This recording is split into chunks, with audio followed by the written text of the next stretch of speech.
Joining me right now, Bullseye Brief publisher and author Adam Johnson. Good to see you again. Good being with you, Trish. Roger Goodell could have nipped this thing in the bud. Yes. He didn't. It has now spiraled out of control.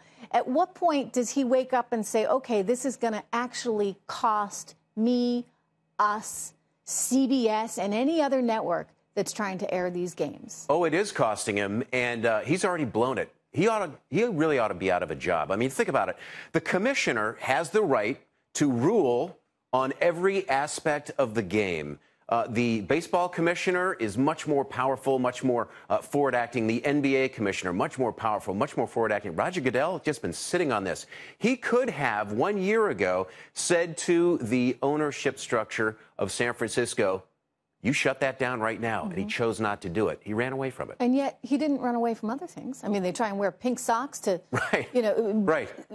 have some support for breast cancer. He doesn't allow them to do that. He doesn't allow them to dance in the end zone. But he does allow players like Ray Rice to continue, despite evidence that he had abused his wife in that elevator. Remember that? I do. Back in, was it Atlantic City? I mean, it was just horrible.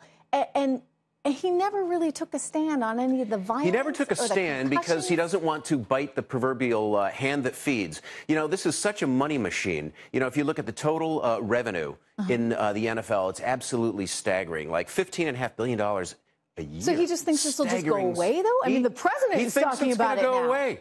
But everybody's talking about it, and guess what? It's not going away. I couldn't actually watch the game on CBS on Thursday night, last night. I was too upset. I actually like Aaron Rodgers of Green Bay. I wanted to support the guy. He's someone who stood. He doesn't kneel. But you know what? I'm so upset by the whole thing that's happening. I don't want to be part of it. Well, and the way I feel is what's happening around the country, because I talk to people. We talk to people, Trish. We see the stories. We look what happens on Twitter, and this is upsetting.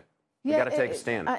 Understandably so. Well, this is what people are doing. They're voting with their remotes. Yep. And ultimately, this is a business. It's entertainment. That's right. And, you know, you'd think the big guys like Roger Goodell, maybe Les Moonves needs to give him a call and say, hey, fix this, because we don't want this costing us money.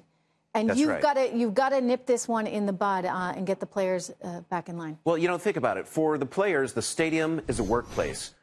You don't take politics and religion into your workplace. That's just bad business. Meanwhile, for all of us who actually want to go and enjoy the NFL and watch a football game, we work 5-6 days a week. That's our leisure time.